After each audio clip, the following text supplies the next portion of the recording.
En el video anterior vimos la introducción a la importantísima materia de la teología del pacto. Vimos cómo la Biblia no es un conjunto de hechos aislados y sin conexión el uno con el otro.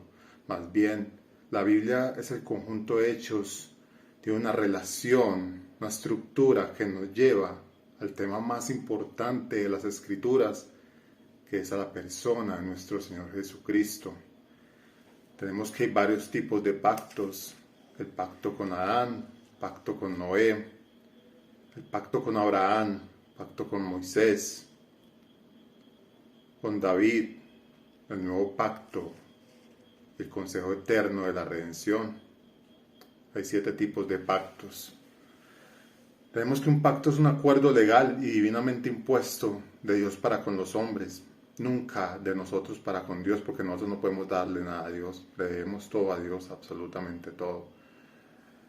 Entonces esta es la introducción a la teología del pacto, pero ahora vamos a ver el pacto de obras, lo que pasó allá en Edén con Adán, el pacto con Adán.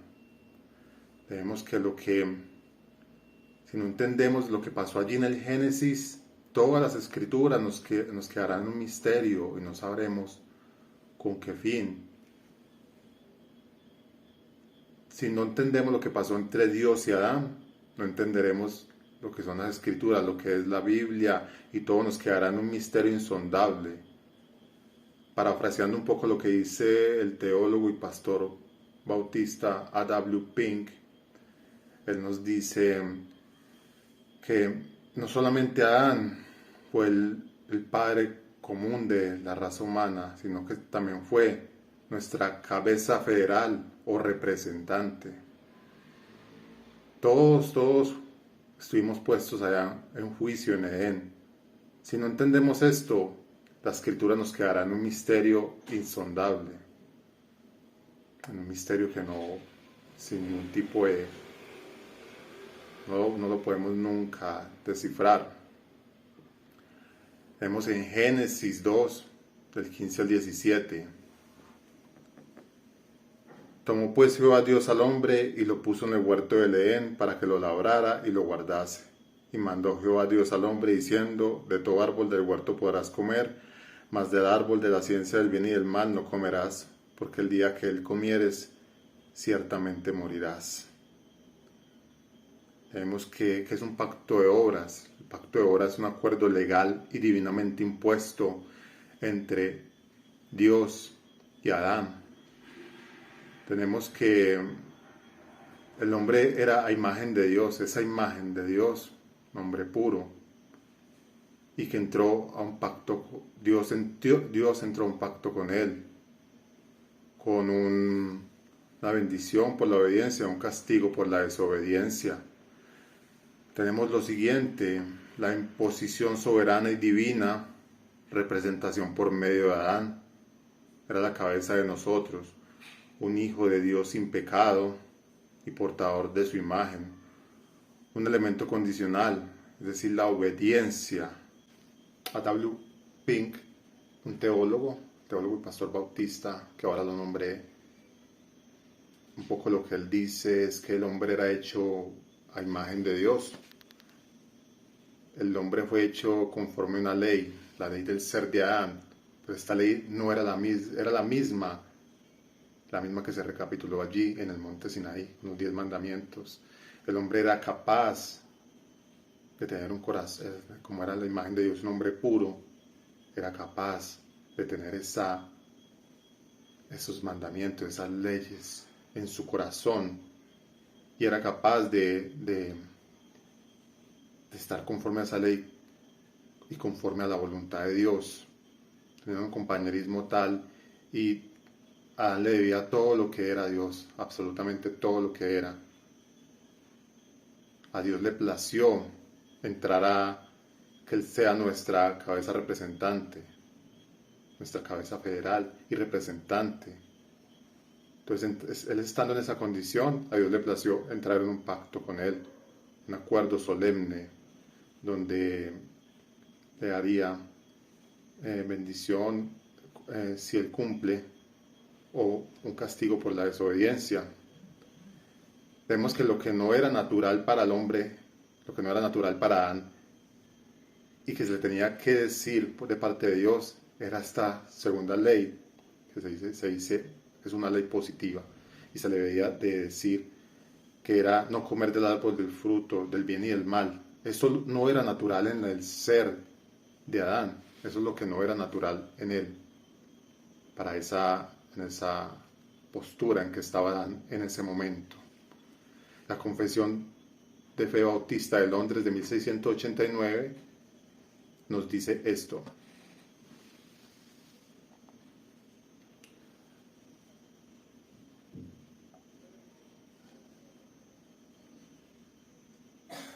en el capítulo 19, párrafo 1, señala lo siguiente: Dios dio a Adán una ley de obediencia universal escrita en su corazón, y un precepto en particular de no comer del fruto del árbol del conocimiento del bien y del mal, por lo cual le obligó a él y a toda su posteridad a una obediencia personal, completa, exacta y perpetua.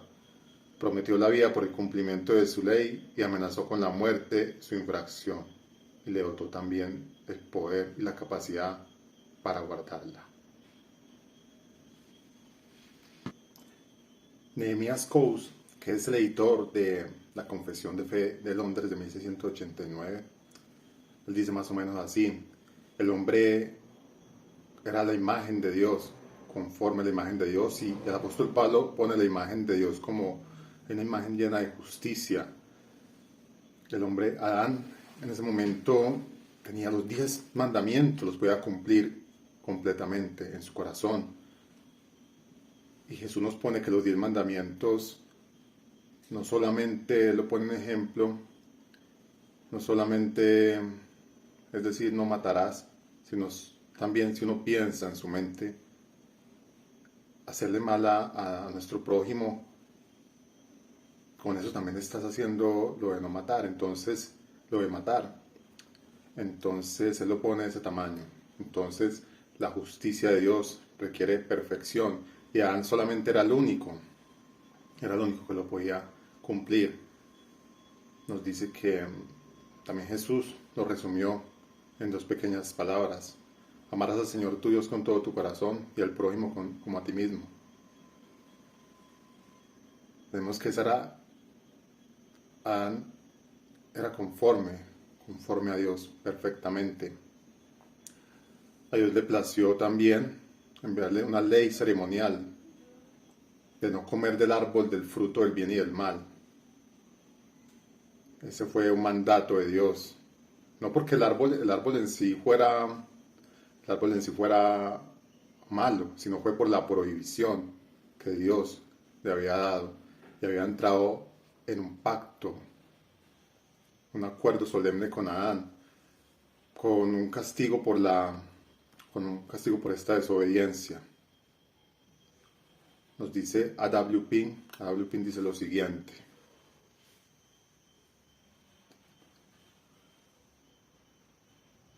Adán, siendo santo, no rehusaría entrar en un compromiso justo con su Hacedor, y siendo inteligente, no rechazaría una mejora en cuanto a su condición, mejora que, en base al cumplimiento de los términos del pacto, convergía en ser hecho santo y feliz de forma invariable, para estar en posesión de una vida espiritual indefectible, dejando atrás toda posibilidad de apostasía y miseria. Era toda la disposición de la gracia de Dios para Adán, y este Adán estaba capacitado para cumplirlo. Lo que expresó Adán fue algo atroz. El pacto de obras fue una bendición y un privilegio supremo, una oportunidad para que la raza humana viviera en una eternidad perfectamente con Dios. Si despreciamos esta verdad, despreciaremos cuál fue la infidelidad de Adán. Adán no se cayó de la cama y se golpeó, no, Adán se salió de órbita completamente y se golpeó y fue completamente destruido. Él mientras obedecía, estuvo a la igualdad de los ángeles divinos, pero cuando desobedeció, cayó a una infidelidad igual a los demonios apóstatas y estuvo bajo completa destrucción. A.W. Pink nos dice que para No había un mediador, o no había una oportunidad para restaurar esa oportunidad. Él estaba solamente entre la obediencia, recompensa de la obediencia, o maldición de la caída. Solamente le venía esta palabra: el hombre que pecare, ese morirá. Había las dos partes participantes del pacto de obras son Dios y Adán. Adán como la cabeza, nuestra cabeza representante. Adán era la raíz del árbol, mas nosotros éramos las ramas del árbol. Cuando a Adán le pegaron, fue un hachazo completo a la raíz. Entonces todos caímos, todos absolutamente estamos fuera de la potestad de Dios. Todos caímos, desde Adán, todos nosotros. El premio para esto era obediencia para bendición o desobediencia para muerte eterna. La señal del pacto de obras era el árbol de la vida y el árbol del conocimiento del bien y del mal. El árbol de la vida si Adán obedecía. En Apocalipsis 2:7 se nos dice que Apocalipsis 2, verso 7, el que tiene oído, oiga lo que el Espíritu dice a las iglesias. Al que venciere le haré de comer del árbol de la vida, el cual está en medio del paraíso de Dios. Era el árbol de la vida. El quebrantamiento de este pacto dio muerte física y muerte espiritual no solo a Adán, sino a generaciones completas. De mantenerse Adán en este pacto, y si él hubiera obedecido, le hubiera dado vida delante de Dios por las obras, y a la generación también.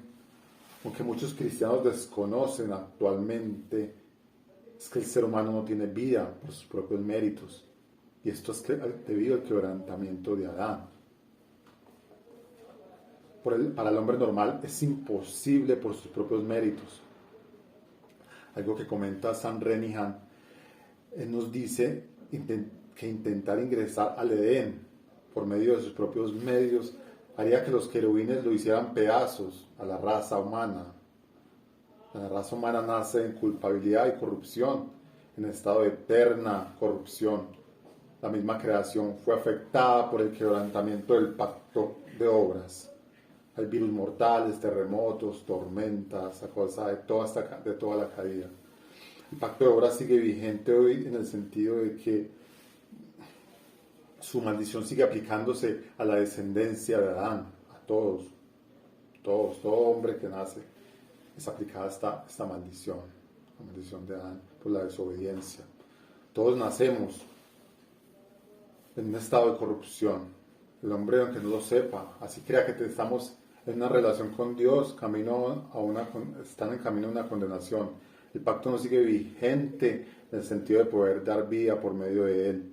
El hombre después de la caída no puede ganar por sus propios méritos o por sus propias obras. No puede ganar vida delante de Dios. Para eso solamente está la promesa de Génesis 3:15. Una promesa maravillosa que se hizo después de la caída, después del hombre desobedecer, el hombre quedar muerto totalmente delante de Dios. Para el hombre se le hizo una promesa para la cual sería el único medio que el hombre podía ganar vida, era a través de esta promesa, Génesis 3:15, que dice: y pondré enemistad entre ti y la mujer, entre tu simiente y la simiente suya. Esta te herirá en la cabeza y tú le herirás en el calcañar. Sería una promesa para tiempos, a la posteridad. Sería una promesa en la simiente de la mujer. En esa promesa es que se alcanzaría la vida por medio de la fe en esa promesa, por medio de la simiente que habría de venir. Así el hombre tendría que conducirse a través de esa promesa, de esa preciosa promesa. La Confesión de Fe de Londres lo explica de la siguiente manera: La culpa del pecado fue imputada y la naturaleza corrompida transmitía a toda la posteridad que descendió de Adán mediante generación ordinaria, siendo ahora concebidos en pecado y por naturaleza hijos de ira, siervos del pecado, sujetos a la muerte y a todas las desgracias espirituales temporales y eternas. A no ser que el Señor Jesús los libere, ahora nosotros disfrutamos del fruto de lo que Cristo ganó. Cristo pagó en la cruz todo ese pecado, cayó en él y hubo una separación del Padre y del Hijo por el pecado. Eso mismo que pasó en Edén entre Dios y el hombre, también pasó en la cruz entre el Padre y Cristo. Solo los que creen como Abraham alcanzarán las promesas y no la descendencia natural de Abraham harán parte del reino, solo los que creen en la promesa. Así pues terminamos con el pacto adámico, todo lo que fue este pacto, el pacto de obras.